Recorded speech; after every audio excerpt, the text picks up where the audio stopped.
I have my top 5, and that requires you to play the drop. Hit it.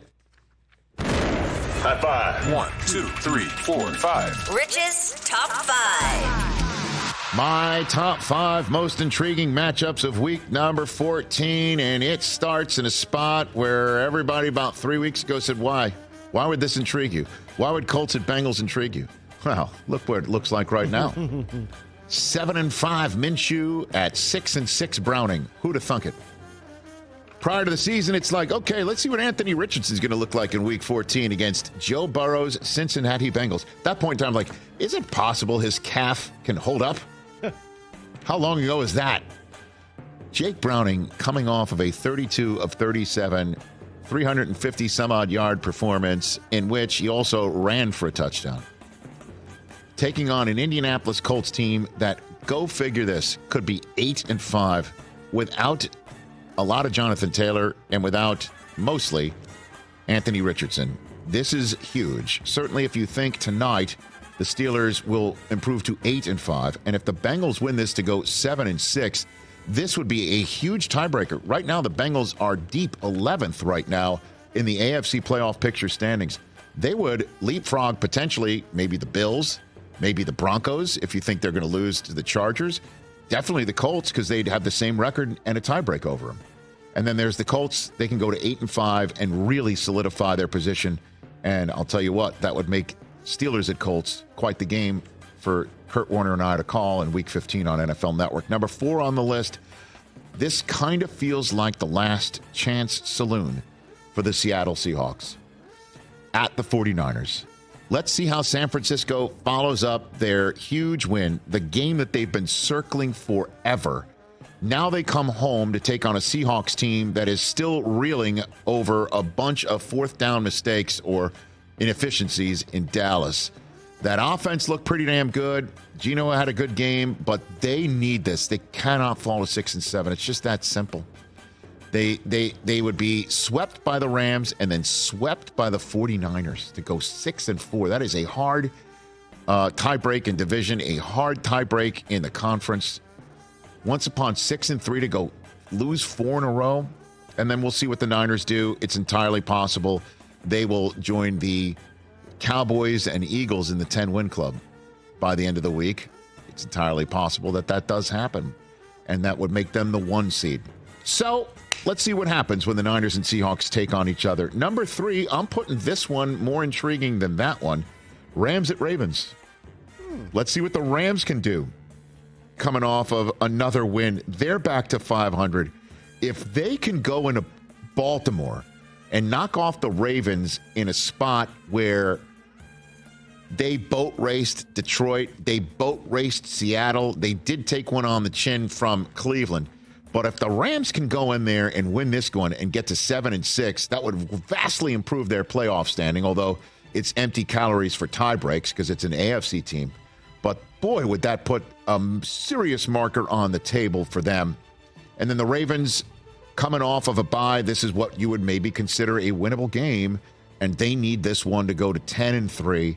Certainly if you think the Dolphins have an easy one on Monday night against the Titans to stay in front also of Kansas City and also stay in front of Jacksonville, who they're going to see in Week 15.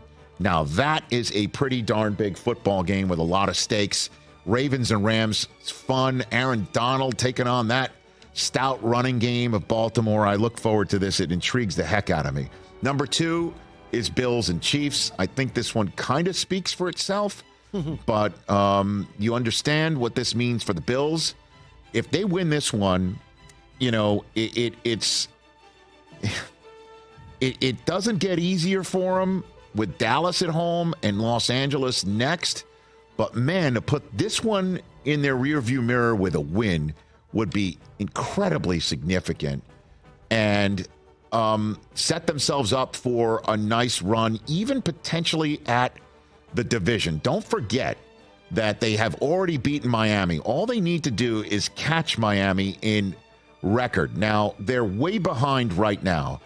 And they, with a win, might not even get any closer. But it would be over if they lose this one for the division. And the Kansas City Chiefs, This is just for narrative purposes. I don't believe they're in danger of losing their division. And I think they would be in danger of maybe losing the 1 seed in a way if, again, they fall 2 behind in that regard with 4 to go. It's huge.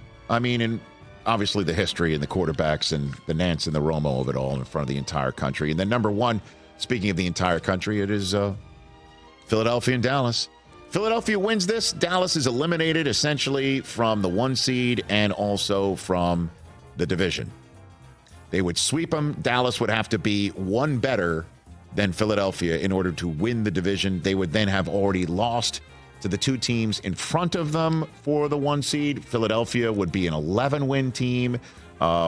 They would quiet all the naysayers from David Carr to everyone else and say, we're cool, we're good. This division is ours, and we're printing a home playoff ticket. They have an opportunity to actually win a playoff spot with other results. And then Dallas, based on all of that, like I told you, they would be out of the running for the division in the 1 seed. However, if they win this one, they would have 15 straight wins at home. They would have a huge chance of winning this division. And even, I think, an outside chance of winning the 1 seed. Don't forget, they'd have to be 1 better than San Francisco at the end of the day, which I believe is a tall order. But it's definitely in the realm of possibility if they win this one. And all that nonsense of who have you really beaten, except the Jets and the Seahawks at home, and as being the only teams above 500 that you've beaten. They were 1 game over 500 each time. How does it sound to beat a team 8 games over 500? And plus, they would really send Philadelphia reeling. Okay? They would really get a lot of question marks in between the temples of some Philadelphia Eagles with this win. And that's my top 5 most intriguing. Oh, sure, why not? All right, we'll get 1 more. And I said it earlier, when I was referring to the Colts and Bengals and them needing to win that game to improve their playoff standings. If you think the Broncos lose here in Los Angeles, and this is the last chance saloon for the Chargers. 5-8 would wrap it up. That would wrap up the division. That would wrap up the wild card. That's it.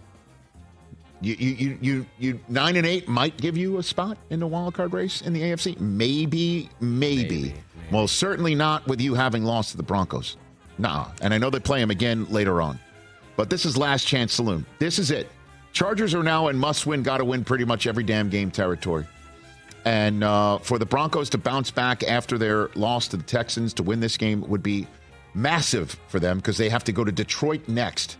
And they're in the middle of a 3-game road streak that they started with a deflating loss to Houston, who they can't lose sight of terribly because they don't have the tiebreak against them in the wild card race. And the Texans are taking on the Jets. So this is huge and intriguing because of it.